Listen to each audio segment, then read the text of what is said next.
Boa noite, irmãos. Sejam bem-vindos a mais um vídeo.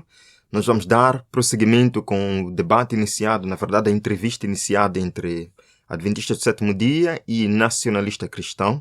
E desta vez nós vamos nos concentrar no na parte onde eles abordam sobre a questão de se o reino de Cristo já está aqui na Terra ou não. Porque, de acordo com os nacionalistas cristãos e todo o movimento para impor moralidade na América e no mundo todo, é porque Cristo deu autoridade à igreja. Cristo deu autoridade aos cristãos de, neste caso, estabelecer o reino de Deus aqui na Terra. Nós vamos escutar os argumentos que o nacionalista cristão apresenta e também como os nossos irmãos adventistas abordam esta questão.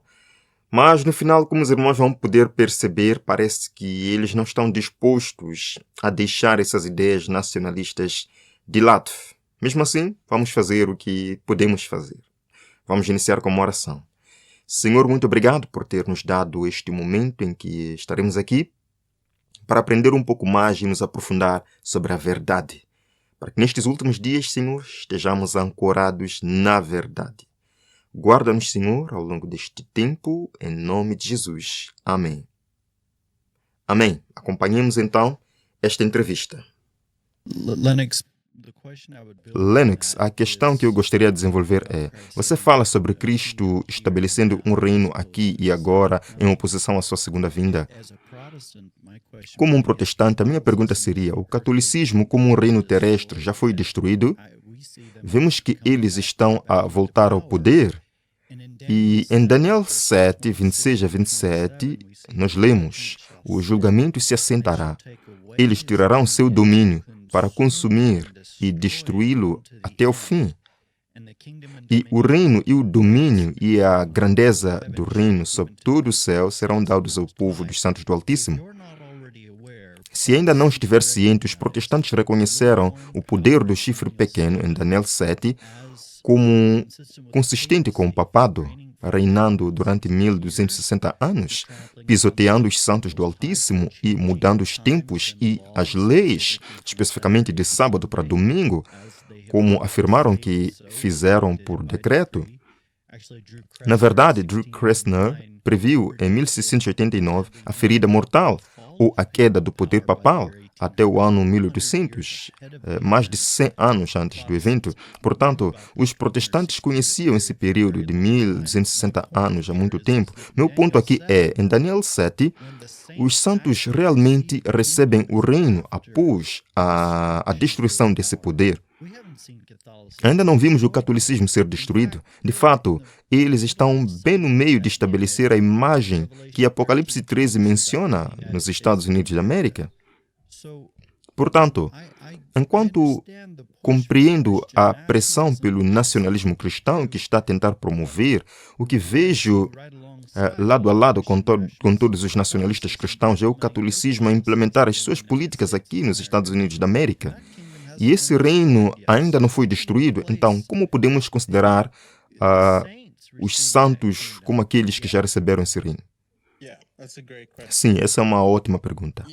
Sim, eu diria que antes de mais nada, na minha compreensão da escatologia, o medo não está à frente disso. Há uma maneira pela qual as pessoas podem frequentemente olhar para certos tipos de profecias e prever a condenação e a desgraça do mundo. Agora, na minha escatologia, eu acredito firmemente que, sob a soberania de Cristo, sob seu senhorio, ele verá as nações serem discipuladas, certo? O conhecimento de Deus cobrirá a terra como as águas cobrem o mar, como outro trecho das Escrituras diz. Isto é inevitável. Os reis da terra serão levados a se dobrar. Agora, isso não quer dizer que o mal não vai se agitar. O Salmo 2 realmente prevê isso, e eu acho que é exatamente o que vemos hoje. E ainda assim, eu acredito que há um tempo em que isso não será o caso. Não tenho medo nesse sentido sobre o que o catolicismo romano possa fazer Não porque eu não acredite que isso seja errado ou perigoso, mas porque eu acho que o nosso Senhor vai conquistar isso. Vai. E a minha referência aqui não são recortes de jornal ou algum tipo de profecia feita pelo homem. É a Escritura. Isto é o que eu defendo. E assim, a minha ideia de nacionalismo cristão, que quero dizer, nem sequer definimos realmente o termo aqui. A primeira coisa que eu ia dizer sobre isto é que, na verdade, não estou ligado a este termo. Eu sou muito uma daquelas pessoas que pensam, ok, bem, parece um termo que não gostaria de descartar. Como é que definiriam? Basicamente, é a ideia de que todas as nações devem submeter-se à soberania de Cristo em todos os aspectos da sua nacionalidade. De uma posição governamental? Não apenas o governo. De todas as maneiras, as famílias dentro de uma nação devem submeter-se a ele. De todas as maneiras. Empresas, economia, tudo absolutamente deve ser submetido à soberania de Cristo, porque Ele é o Senhor sobre tudo.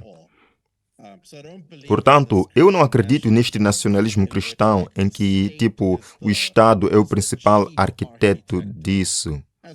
Essa não é a minha ideia de nacionalismo cristão.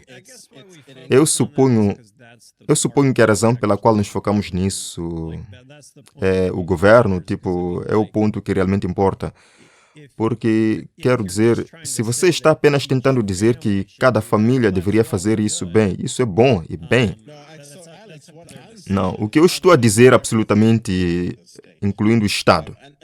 E, portanto, o Estado, a razão pela qual continuo a voltar à definição do que o Estado faz em termos de punir o mal e proteger o bem, essencialmente presidindo sobre a justiça, é porque essa é uma justiça que Deus define e está de acordo com a sua lei. E assim, o Estado tem um papel a desempenhar em tudo isto, mas não acho que seja o meio primário pelo qual isso acontece, ou o único meio pelo qual isso acontece. Acho que é apenas uma das formas que a nação se submete a Cristo na sua totalidade.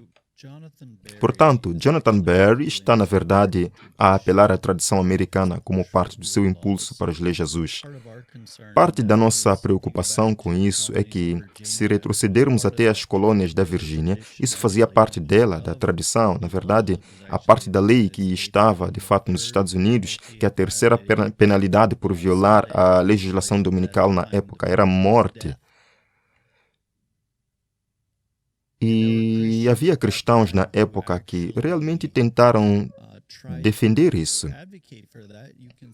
Pode-se ver na lei da tolerância de Maryland, em 1649, onde a terceira penalidade era ser flagelado, e cada vez depois disso era para ser espancado. Estes já eram cristãos que faziam os mesmos argumentos que você faz no final. Para ser justo, Maryland era especificamente católica.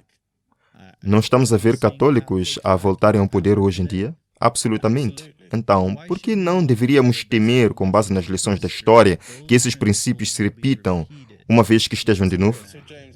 Então, James, agradeço por ter perguntado isso. Quando eu dizia que não temos medo disso, isso não significa que os católicos romanos não sejam perigosos. Quero reiterar o fato de que eu tenho esperança de que ele se eleva acima disso. Tenho um rei que conquistará todas as coisas e trará todas as coisas sob sua submissão. E por isso posso continuar a cumprir a sua grande comissão, sabendo que ele terá a vitória, como a vitória já pertence a ele. Este é um mandato triunfante que ele nos deu. Devemos realmente nos preocupar com os católicos romanos? Definitivamente. Mas a minha compreensão das Escrituras não ancla a sua totalidade nem é uma mensagem de desgraça e pessimismo. É uma mensagem de vitória. Isso é essencialmente o que o Evangelho é, uma mensagem de vitória. Portanto, quando digo que não temos católicos romanos, não estou a dizer que não lhes causem dano. Estou apenas a dizer que tem um Senhor cujos planos nunca serão frustrados pelos seus esforços mais viciosos para frustrar a sua autoridade. Então, eu gosto do tema do Evangelho ser cheio de esperança e nos dar uma compreensão da graça que nos sustenta para nos dar esperança eterna, vida eterna, alegria eterna. E isso nos impulsiona a querer trazer os outros juntos, certo? Foi isso que eu ouvi você dizer e estou analisando sua referência ao Evangelho. Então, podemos voltar à luz disso, podemos voltar à declaração da Lei Azul. E, novamente, para aqueles que possam juntar-se ao podcast em algum momento ou que tenham passado rapidamente por ele, Lei Jesus, certifique-se de que estamos na mesma página novamente. Lei Jesus sendo a aplicação da observância do domingo pelo Estado, não por uma família, não por mim como pai ou pela minha igreja, mas pelo governo do Estado. E estou me referindo, quer seja o estado do Tennessee, onde estamos localizados, ou se é ao governo dos Estados Unidos, ou mesmo, possivelmente, um mandato mundial das Nações Unidas ou qualquer outro órgão governamental que decida fazer isso. Parece que você está confortável com a ideia dessa lei azul ou dessa lei de domingo. Quero saber um pouco se você está confortável com isso. E se isso se tornasse lei, qual seria a penalidade? Porque a referência do James, a penalidade era bastante severa. Pelo menos em 2 ou 3 ocasiões na história que ele mencionou. Qual seria uma penalidade razoável se estamos apenas dizendo que essa é uma ideia geral, que o governo está dizendo que você deve manter um dia de adoração, de descanso? Sim. Por isso eu não colocaria as minhas convicções dessa maneira, necessariamente.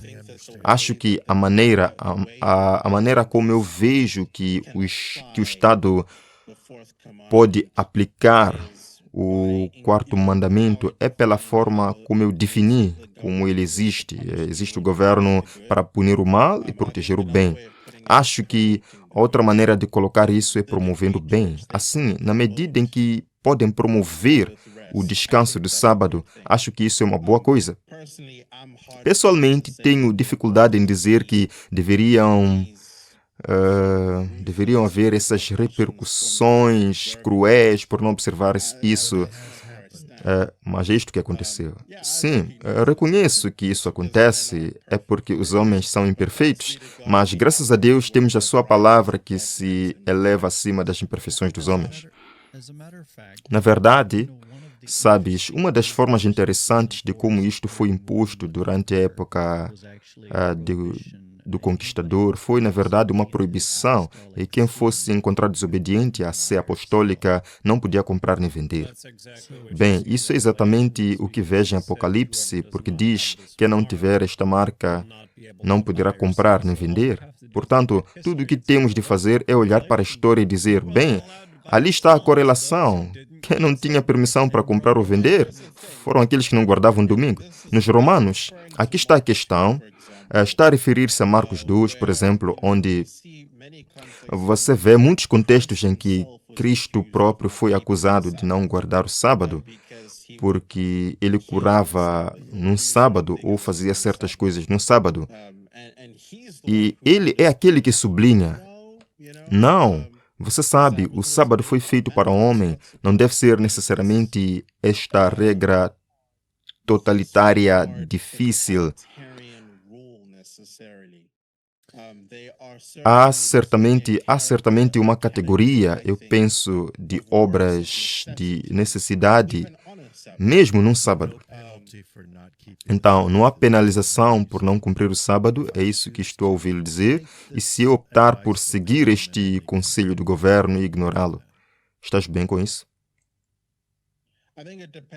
Eu acho que depende do que o governo quer dizer. Portanto, como teríamos que entrar nos pormenores do que isso significa? Eu acho que há algo saudável, diria eu, sobre o governo reconhecer o sábado e até diria, tipo, vocês sabem, dizendo, ei, olhem, este é um dia em que descansamos. Este é um dia em que todos devemos estar em comunhão com Deus e seu povo. E nós, como governo, você soa como um sabatista. Esperem, como estamos sob Deus, também reconhecemos que nós estaremos na igreja, sabem? E nos submetemos a Deus dessa forma. Deixe-me dar uma compreensão básica. Isto não está, por assim dizer, muito bem explicado, mas é um pouco de pensamento adventista geral. Basicamente, sim, é que no final vai haver 4, não sei se quer chamar-lhe estágios ou 4 progressões gerais. E isto não está explícito, mas é o pensamento geral que temos como um povo coletivo.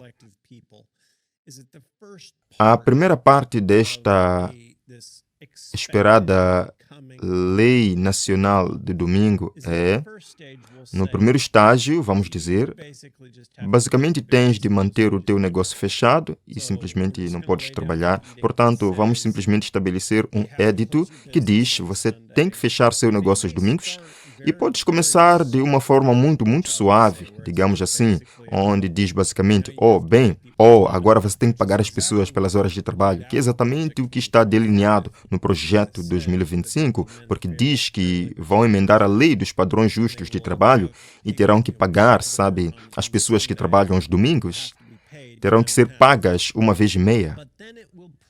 Mas depois disso vai progredir. Portanto, você terá... Bem, agora você tem que manter seu negócio fechado. Isso ainda é mais ou menos uma fase. Mas depois virá a fase 2. E a fase 2 diz, bem, você também tem que estar na igreja nessa altura.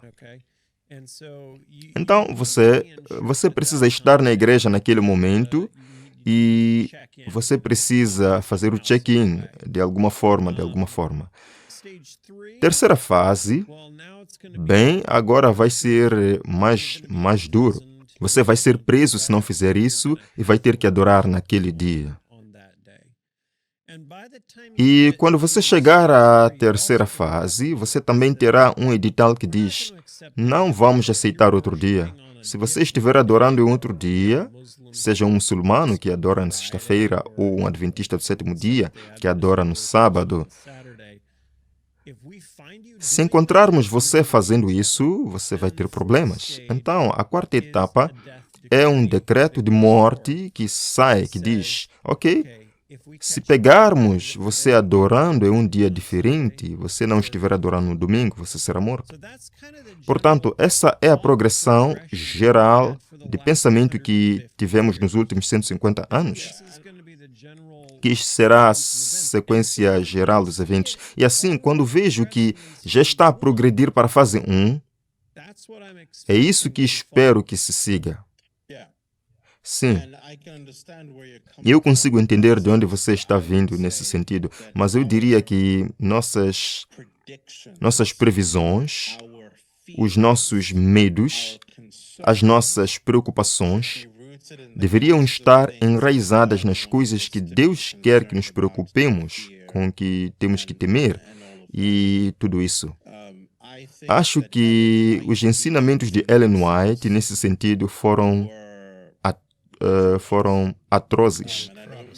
E eu não digo isso para atacar pessoalmente, atacar vocês, irmãos, como pessoas, mas eu acho que Os ensinamentos de Ellen White foram problemáticos nesse sentido, onde tudo estava construído sobre um fatalismo apocalíptico que não acomoda o fato de que Cristo realmente está reinando. Já leste o Grande Conflito, então?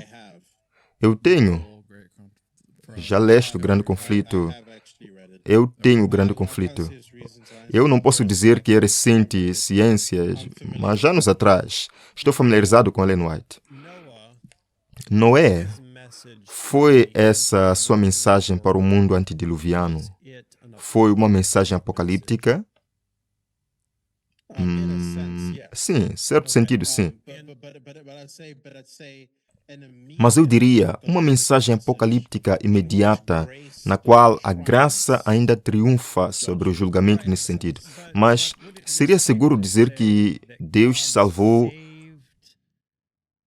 Noé e a sua família não da tempestade, mas através da tempestade? Absolutamente. Deus é todo sábio e providencial dessa maneira, absolutamente. E eu acho que esse é um conceito que se vê. Ele não apenas tirou os filhos de Israel do Egito, ele fez com que passassem por tempos difíceis. E ainda assim, ele esteve com eles ao longo de todo o caminho. Ele fez com que vagassem no deserto, mas ele esteve com eles ao longo de todo o caminho. E assim, não vejo esta visão apocalíptica como uma de depressão. E acho que isso é meio que você, não estou a tentar pôr palavras na sua boca, mas você fez uma alusão a isso. Como vemos as coisas, é meio deprimente, como uau, isso é futuro sombrio.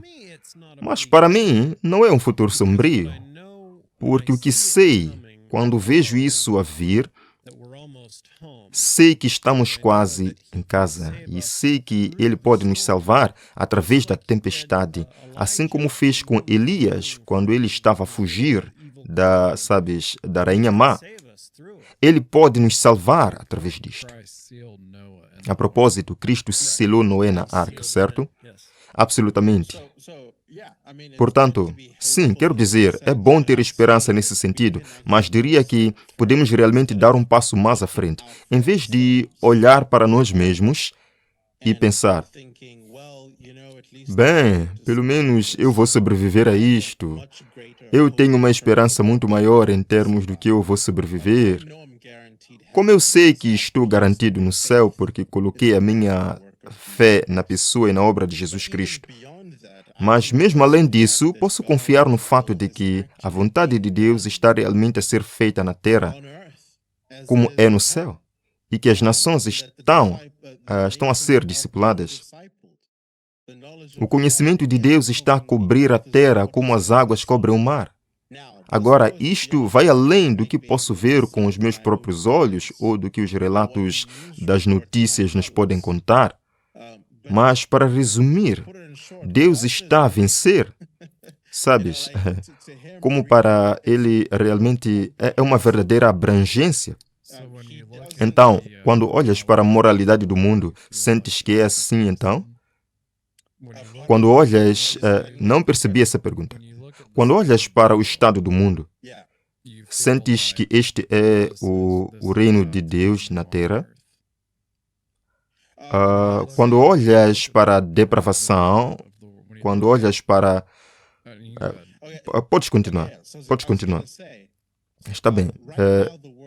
Eu ia dizer, neste momento o mundo está malvado, certo? Como realmente é. Mas eu acho que este é o fundamento sobre o qual um terreno comum.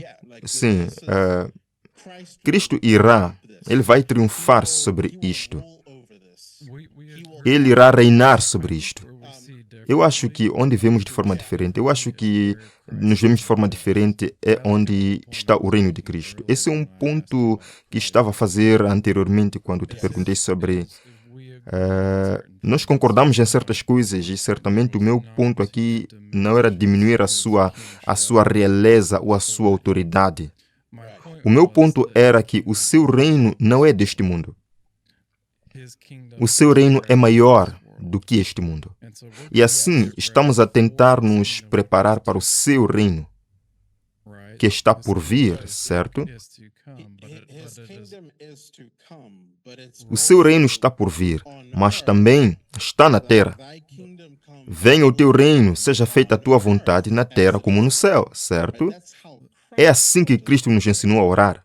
Quando ele fala sobre onde tem autoridade, não diz a minha autoridade está no céu, ou a minha autoridade está apenas na igreja, apenas nos corações das pessoas, certo?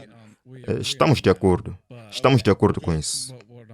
Mas o que estou a dizer é que a diferença é que onde discordamos é que o seu reino não é este reino terreno.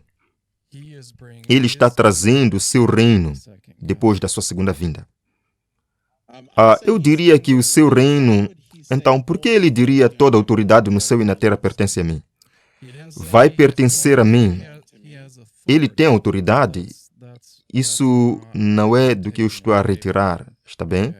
Não estou a retirar a sua autoridade, e já mencionei isso antes. O meu ponto é que o seu reino está a chegar na segunda vinda. Estás a tentar estabelecer o seu reino na terra antes de ele vir. Bem, é isso que Jesus está a tentar fazer. Pensar um pouco sobre Daniel 2. Temos a cabeça de ouro, Babilônia, Grécia, Medo-Pérsia. Temos Medo-Pérsia, depois Grécia, e depois temos o ferro de Roma. Depois temos o ferro ibaro. Agora, os protestantes entenderam o ferro como Roma, certo?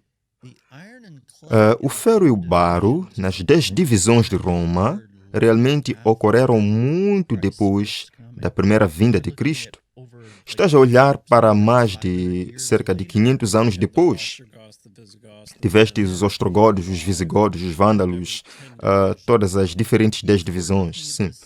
Se olharmos para isso sequencialmente, não há como essa pedra pode ser a primeira vinda de Cristo, porque Roma ainda não tinha sequer dividido nas 10 divisões. O pequeno chifre, o pequeno poder papal, ainda não tinha sequer surgido.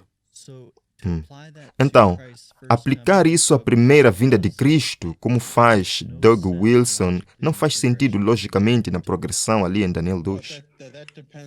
Bem, isso depende de que tipo de conclusões você está tentando tirar de Daniel 2.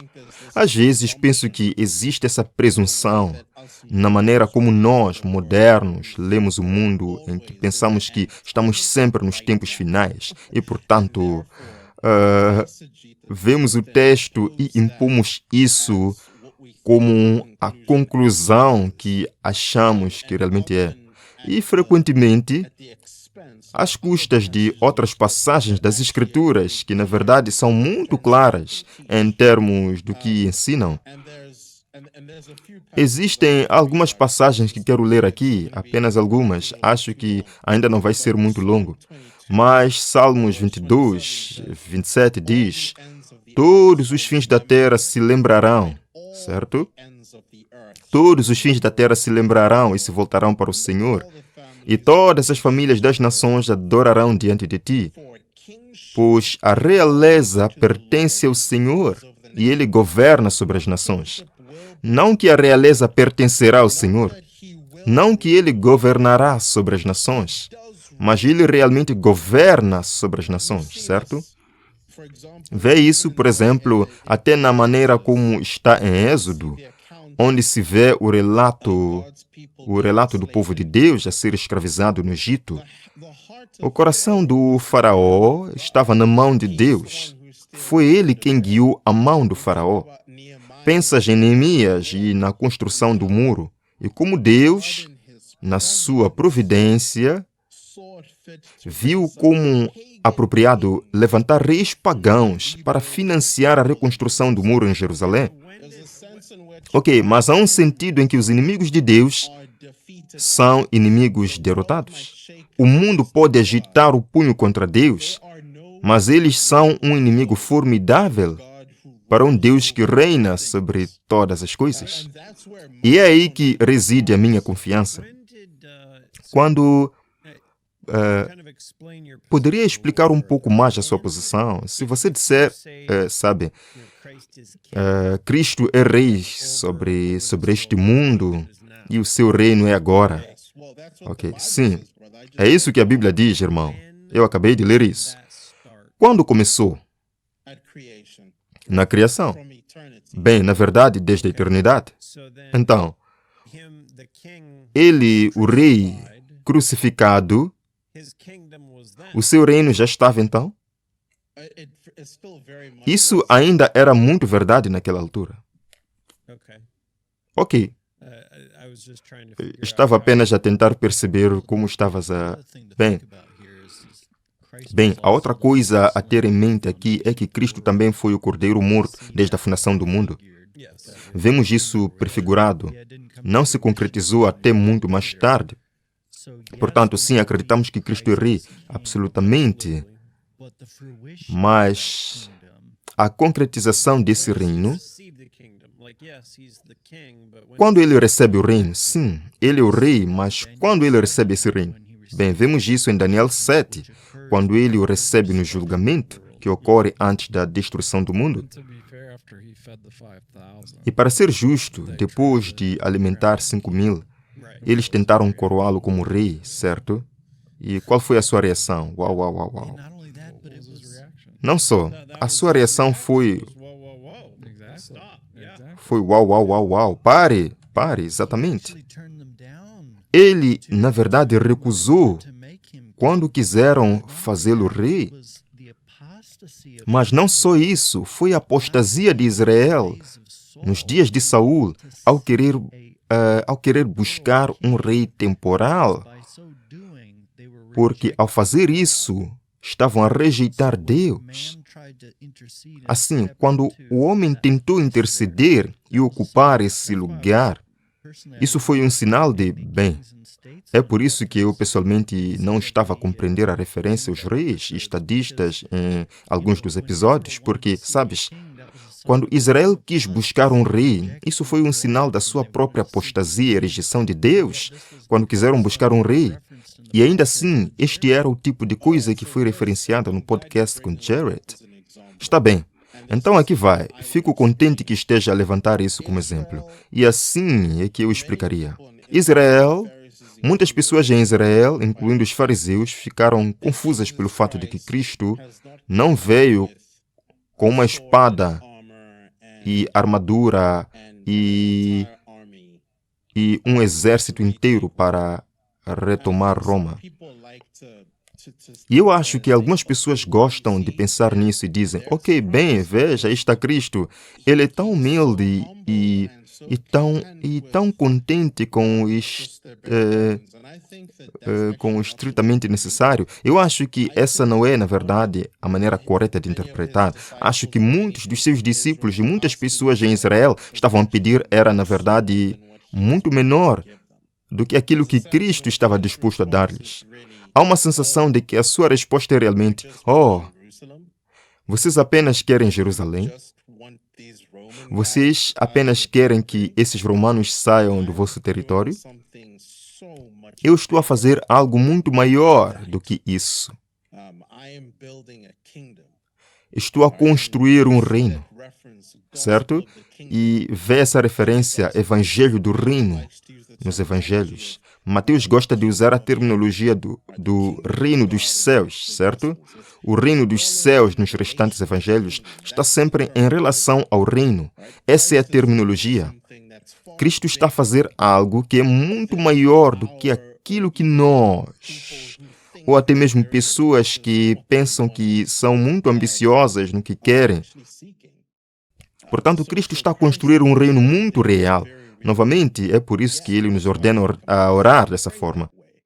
É por isso que mesmo seu último discurso para nós está baseado no fato de que ele está a construir um reino na terra. É por isso, irmãos, que eles estão trabalhando duro para impor o nacionalismo cristão na América, porque eles acreditam que Cristo lhes deu este poder e esta autoridade de estabelecer seu reino antes que ele volte. Ele falou aqui a questão, por exemplo, de discipular o mundo todo. E como, por exemplo, alguns reis pagãos até ajudaram Israel a reconstruir Jerusalém. Isto me fez lembrar os esforços que estão sendo feitos agora para tentar reconstruir o terceiro templo em Israel. Como patrocinadores entre evangélicos e outros não cristãos, estão enviando recursos para reconstruir o terceiro templo. Lá eles consideram que Cristo então virá para reinar na terra, mas eles já começaram o seu trabalho. Irmãos, alguma coisa vem aí. O mundo está sendo preparado para um grande engano. E nós veremos nos próximos estudos aqui na Escola de Profecia. Vamos terminar com uma oração. Obrigado, Pai, por ter estado conosco.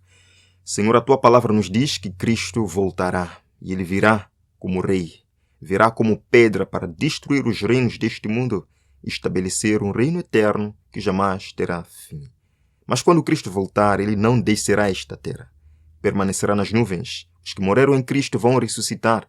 Juntamente com os vivos transformados, ascenderão para se encontrar com Jesus. De acordo com Apocalipse 20, reinaremos com Cristo durante 1000 anos. Só depois, a nova Jerusalém será estabelecida nesta terra, um reino melhor do que este mundo pode nos oferecer. Que não sejamos abalados, nem levados em roda por todo o vento de doutrina. Esteja conosco, Senhor, nos abençoe. Em nome de Jesus. Amém. Amém? Um bom começo de semana a todos. Nos veremos amanhã, pela graça do Senhor, para mais um estudo. Até lá.